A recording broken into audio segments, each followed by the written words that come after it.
you like to go first? My name is Shannon Reilly, and this is my husband, Nicholas Reilly. We have 3 beautiful children, aged 4, 2, and 10 months. Jasper, at about 6 months of age, developed a bit of a head bop where he'd flop his head forward. Then, as he got older, it got to about 10 months and it started to develop more. Like, it was more frequent, the head bops, and it started getting into the full top half of his body would flop forward. So at about 10 months, we approached our local GP. She didn't see anything wrong at that stage, but we pushed and we managed to get in with a private pediatrician about a month later. She diagnosed him at that point with global developmental delay. She ignored the head flops and full body flops. She didn't even consider they may be seizures.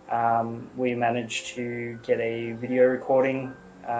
We went to a different GP this time. Same surgery, just we weren't happy with the response the first time we got. And he took a look at the video and said, no, they're seizures, take him straight up to the hospital. Jasper was officially diagnosed with SCN2A in April last year. Jasper had to wait 6 months for that diagnosis, so he was having uncontrolled seizures every day for 6 months and has 6 months worth of brain damage. For me getting his diagnosis, it was earth-shattering because at that point he had only been diagnosed with the infantile spasms, and they told us, hey, he may get better from this, he may continue just to develop normally and get better. And then getting that diagnosis and being told your child will not get better kind of just broke my whole world down.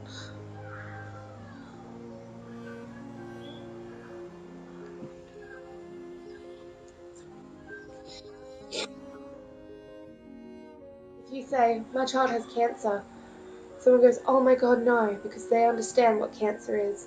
If you say, my child has autism, oh my goodness, because they understand what autism is, or Down syndrome. Because they're so well known, though unfortunate, people understand and they have that compassion. But when you say, oh, my child has SCN2A, oh, what's that? It's not that, you don't get that understanding and I guess that compassion from people of knowing what you're going through, that it is a hard time, that it's not fun. So Jasper's diagnosis has affected our other children positively and negatively. Jamie, our oldest, probably has been affected the most. He became incredibly afraid of the dark because he thought monsters came and took his brother away and hurt his brother.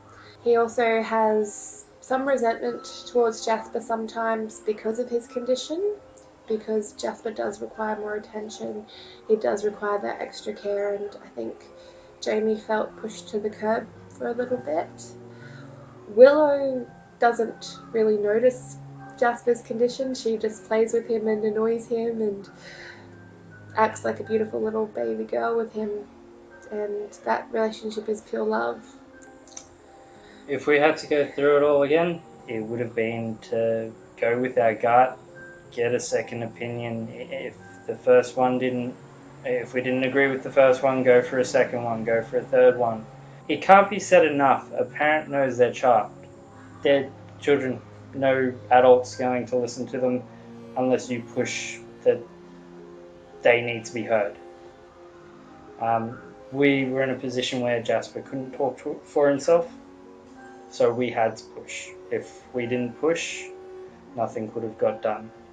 We don't make perfect parents at all, but we try to make sure that each of our children, not just Jasper, but Willow and Jamie, are getting that attention and love as well. And that's the hardest thing for us, is we were going to have to juggle our love and affection amongst 3 children as it was, but having to juggle it as well as give that little bit of focus on Jasper without the other two children suffering is a major juggling act. I think the thing that is missed in all of this is everyone talks about SCN2A and they talk about SCN3A and all the rare conditions, but they don't understand that these are children and these children have thoughts and feelings and they are going through something, and you can't just look at it as a disease. You need to actually see the child still.